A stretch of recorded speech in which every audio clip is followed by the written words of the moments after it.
欢迎来到 Pongo Flow， 我是 Pongo， 今天要教大家怎么换 CRF300L 的空气滤清器。那要换空滤要准备的工具有十字螺丝起子、M6 内六角扳手、M5 内六角扳手和我们的空滤，然后在这边。Honda 的原厂手册有提到，空气滤清器的更换标准是每12个月或24000公里的时候做更换。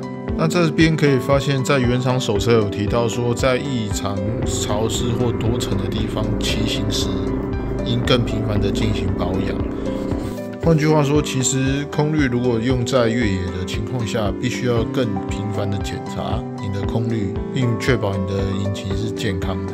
那接着我们就去换空滤吧。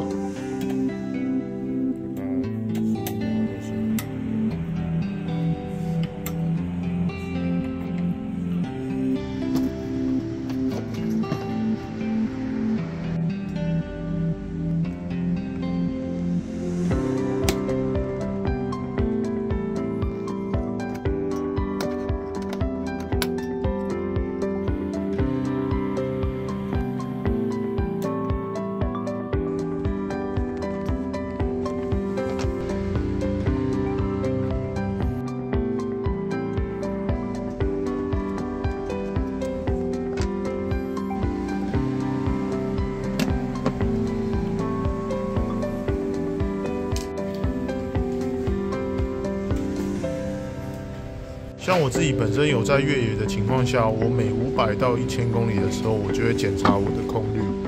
如果太脏的话，我就会进行更换。那么大家可以告诉我你们的空滤都多少公里换呢？在下面留言告诉我吧。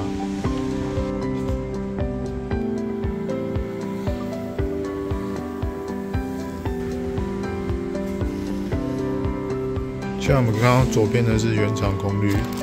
跟我这次换下来的空滤其实差蛮多的。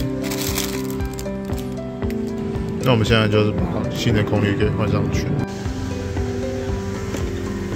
那把这2个卡榫跟这里固定在一起。原厂空滤要放上去呢，铁片是朝里面，要听到咔的声音才是好。